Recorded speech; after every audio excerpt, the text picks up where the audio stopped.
जीर्ण वयण जे करन्ति भावेण अम्ला असंकलिठा ते हुन्ति परित संसारी। बोलिए भगवान महावीर। सारे मिलके बोलो, थोड़े बोले। श्रद्धा भक्ति प्रेम के साथ बोलिए भगवान महावीर। पावन चरित गुरुदेव जी बंधु मन वच काहे भव सागर को तरण में करो हमारी सहाय। जिन शासन जिन वाणी सदा जयवंत हो, श्रवण संग सदा अविचल मंगल हो। मुक्ति को प्राप्त श्रवण भगवान महावीर स्वामी, उनकी परम पावन कल्याणी भागवती वाणी वाचक प्रमुख श्री इंदर भूति गौतम आदि गणधर भगवंत युग प्रधानाचार्य परम पूज्य श्री सुधर्मा स्वामी जी महाराज, उनकी परम पावन पाठ परंपरा वर्तमान आचार्य ध्यान योगी परम पूज्य श्री शिव मुनि जी महाराज एवं गुरुजन सबके पावन चरण सरोजों में मेरा अनंत अनंत बार वंदना नमस्कार।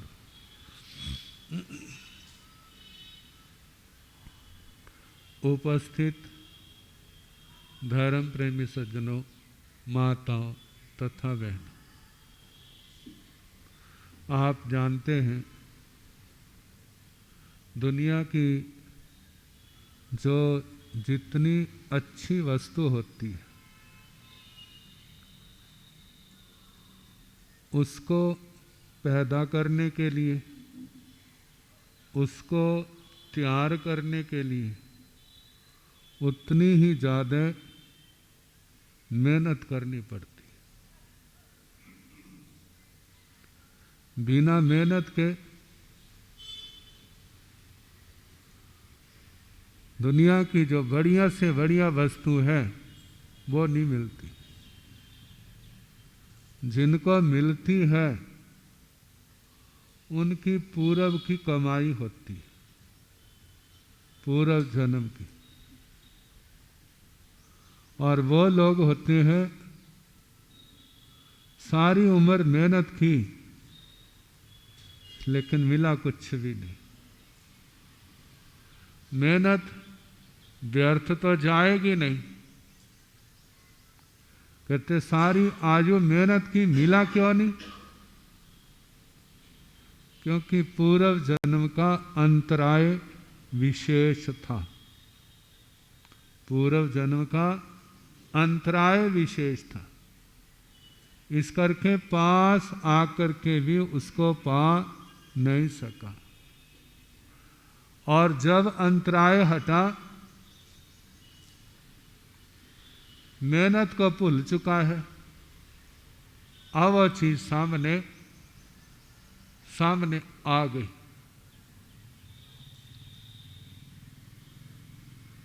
किसी ने तपस्या की थी, उस दिन उस जन्म तो राज नहीं मिला। अगले जन्म एक साधारण कुल में जन्म हुआ।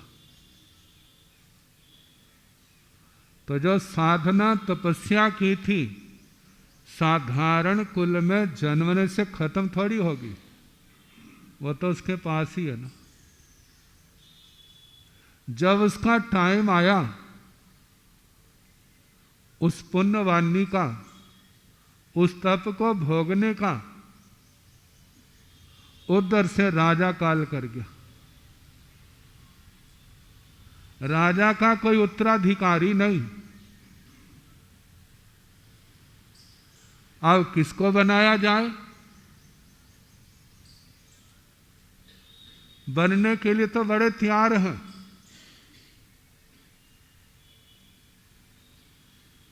अब पुराने जमाने में दिव्य चलाते थे,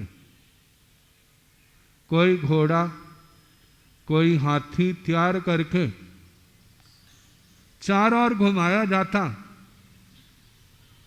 वह फूलों की माला जिसके गले में डाल देता उसी को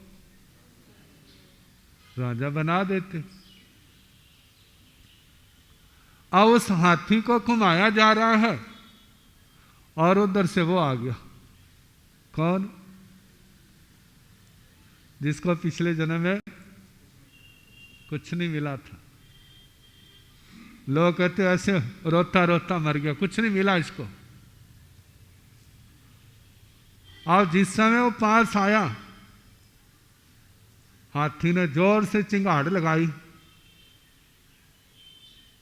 और फूलों की माला उसके गले में डाल दी और उसको उठाया और ऊपर बिठा लिया।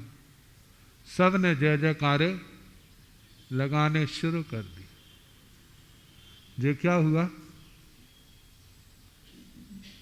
अचानक राज मिला। जो साधारण लोगों के लिए अचानक है, लेकिन जो उसने पूर्व जन्म में साधना की उसकी और किसी का ध्यान नहीं।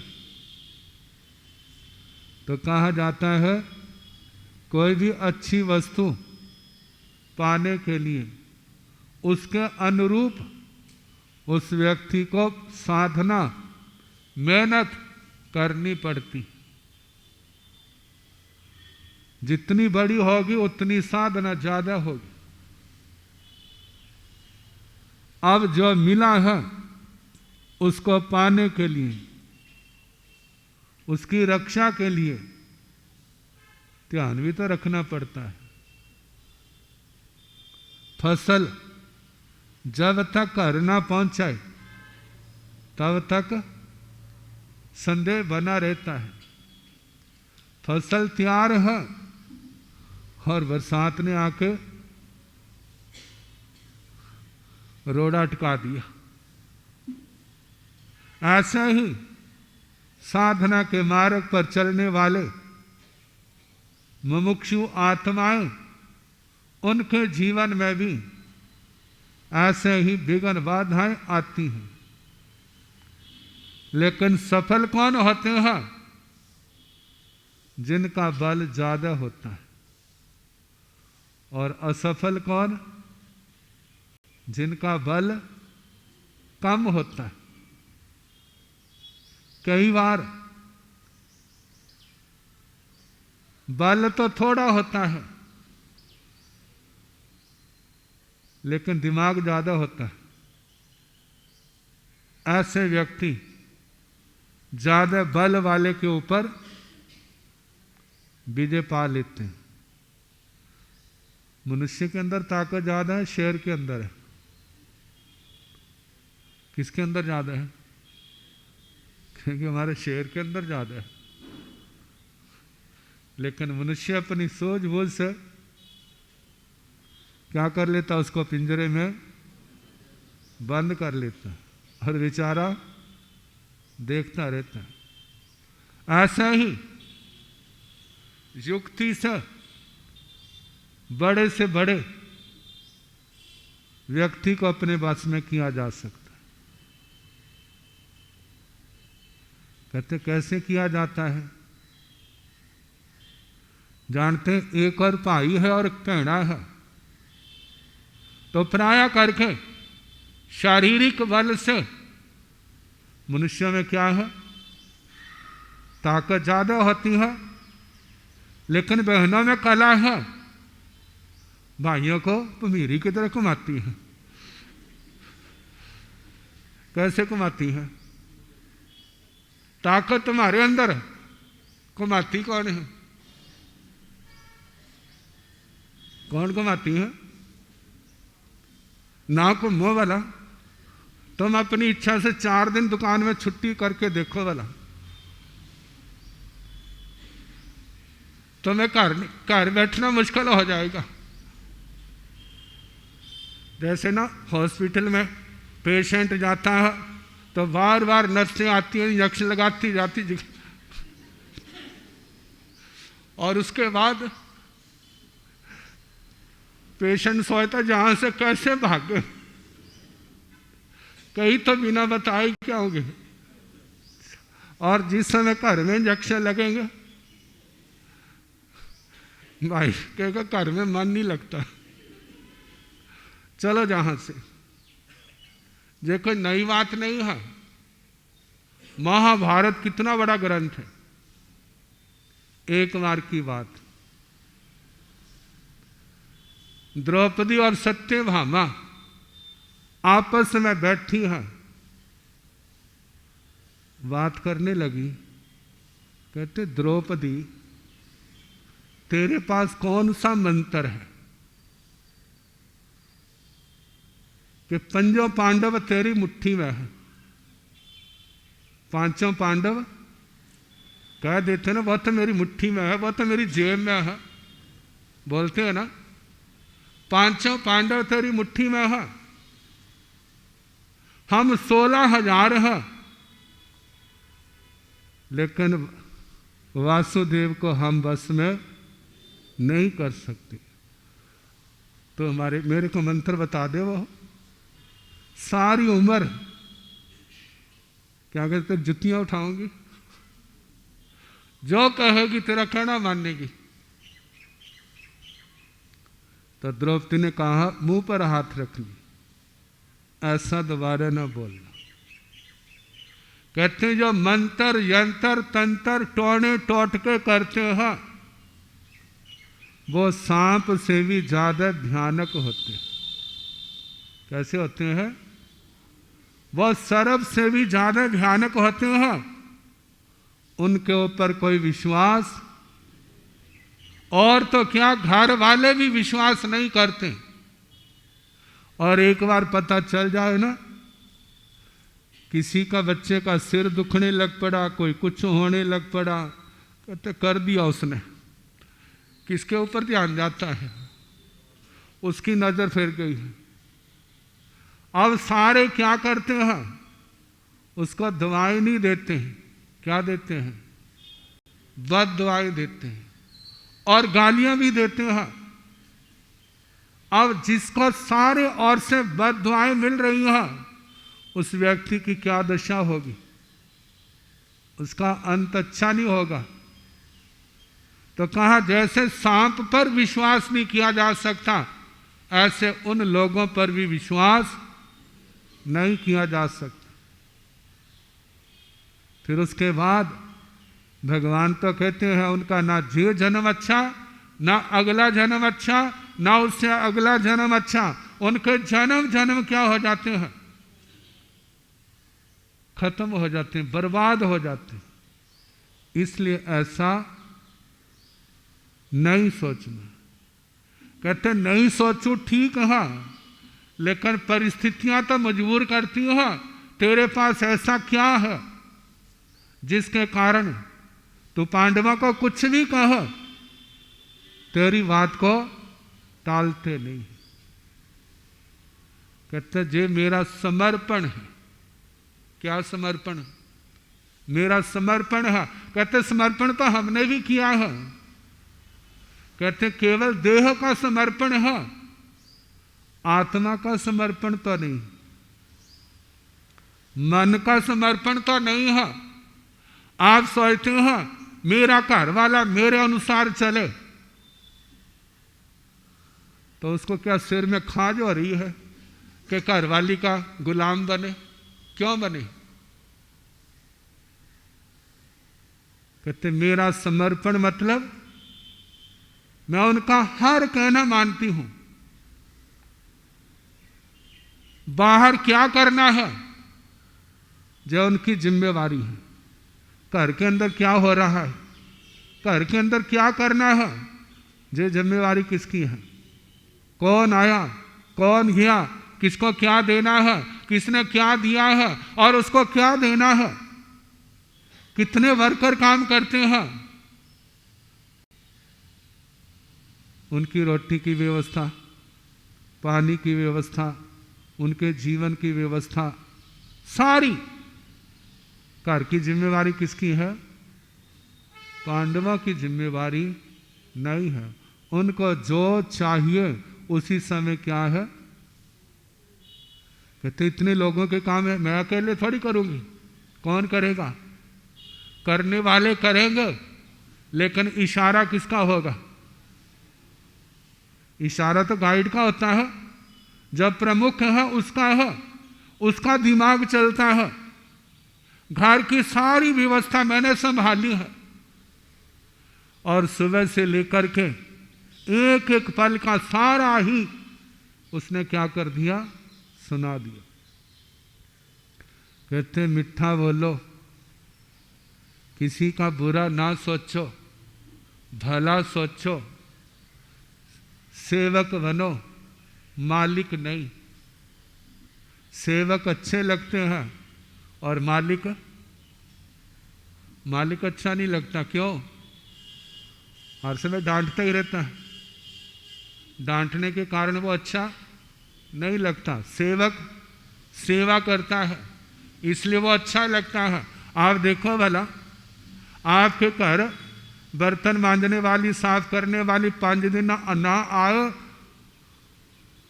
तो आपकी सिठानियों की क्या दशा होगी भला? बर्तन साफ करने वाली, झाड़ू पोछा लगाने वाली, कपड़े धोने वाली ना आए तो क्या होगा? पता नहीं कहाँ मर गई वो, यही होगा ना। किसी और को ले आओ, बार बार की छुट्टियां हमें नहीं अच्छी लगती। कहते हैं ऐसी स्थिति क्यों? क्योंकि हम महाराजे बन गए। क्या बन गए? हम सेवादार नहीं रहे, मालिक बन गए।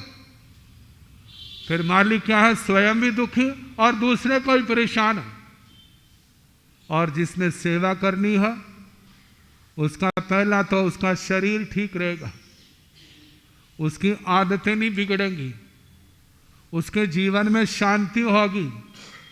और जिसके अंदर ये गुण नहीं है वो क्या रहेंगे? हर समय परेशान रहेंगे। दुनिया में ज़्यादा करके आजकल ज़्यादा परेशान है। पुराने ज़माने में ऐसे परेशान नहीं थे क्योंकि वो इतने पराधीन नहीं थे। और आजकल मानो मोबाइल ठीक नहीं ना चला, उस समय क्या दशा होगी भला? क्या क्या सोचेंगे? बिजली नहीं है, क्या सोचेंगे? घर की मशीन नहीं चलती है, क्या दशा होगी? तो उसने क्या कहा? मैंने समर्पण किया, मेरी जबान पर भी कंट्रोल है, मैं किसी से कोई आशा नहीं रखती, लेकिन सबकी आशाओं का ध्यान में रखती हूं, इसलिए सारे मेरे को पसंद करते। पता है इससे बड़ी और क्या होगा? इसकी कोई डिमांड नहीं और हमारी कोई आशा अधूरी रहती नहीं। अब हमारा इसके प्रति क्या कर्तव्य है?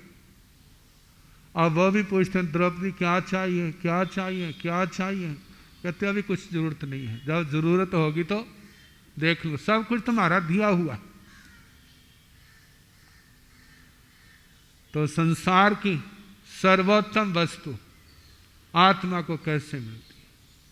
नीतिकार कहते हैं जिसकी औलाद, सारे चाहते हैं ना औलाद कैसी हो भला? कहना मानने वाली, मनाने वाली? कैसी औलाद चाहिए? कहते किसी के आया लड़की देखनी है, कहते ज्यादा बोलने वाली ना हो, सारी डिमांडें रख दी। कहते ऐसी बहू चाहिए, कहते ऐसी मिल जाएगी। बाजार से गुड़िया खरीद के ले आए, और उनके सामने रख दी। कहते इसको ले जाओ। कहते क्या मतलब? कहते ना खाती है ना पीती है, ना जो बोलती है, तुम जितना मर्जी बुलाओ, जो मर्जी इसको कहो, इसने कभी नहीं बोलना। कहते जो खाता पीता है वो बोलेगा भी, वो करेगा भी। जो 10 काम करेगा तो 2-4 गलत भी हो जाएंगे। जो तो एडजस्टमेंट करनी पड़ती है। जो तो कर सकते तो बात करो, नहीं कर सकते तो क्या करो, दया पालो जहां से। तो जीवन में सर्वोत्तम वस्तु पानी है, तो उसके लिए ज्ञान, विवेक, समझ होनी चाहिए। जो हम सुना रहे उसका तो अभी प्रसंग में नहीं आया। संसार के अंदर धर्म क्षेत्र में सबसे बड़ा व्रत कौन सा है?